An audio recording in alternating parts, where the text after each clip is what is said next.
Do you want to know how this turned into this?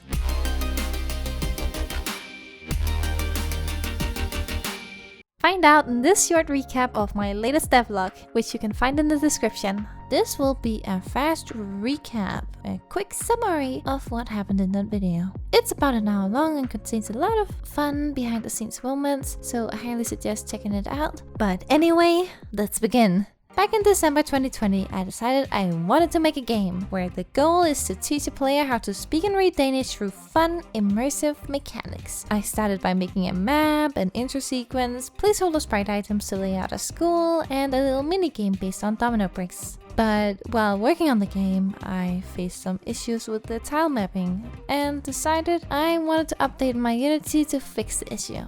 This was a bad idea. My game was stored inside the Unity folder, something I did not think about. So before I knew it, it was completely gone. Even restoring the files did not help much. Therefore, I had to start over.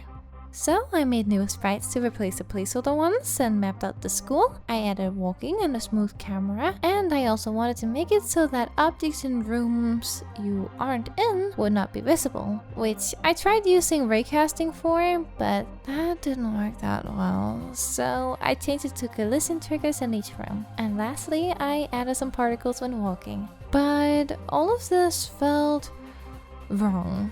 So I decided to take a break from my game to really think about where it was going. I decided it wasn't going in the direction I wanted it to, and I changed my plans. The game is now going to be 3D with 2D assets. I started by making a menu screen to see if the style works, and it looks pretty cool. Then I made character creation and got the animations working.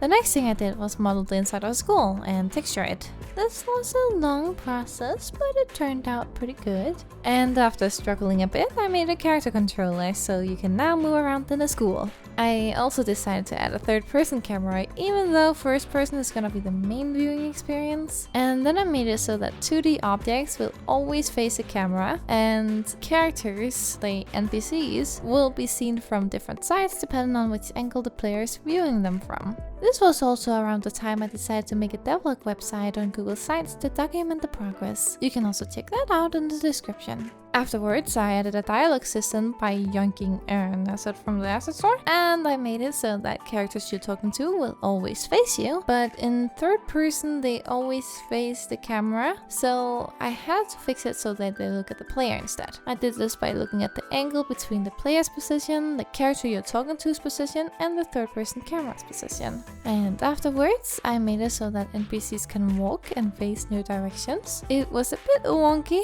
but I made it work somewhat. Then I added animations, which took far too long, and I'm now ready to retire. And now the NPC will face the direction they're walking in, and when they're standing still, they will face the direction I tell them to. Afterwards, I began working on a vision system. When the player looks at something they can interact with, it will become interactable.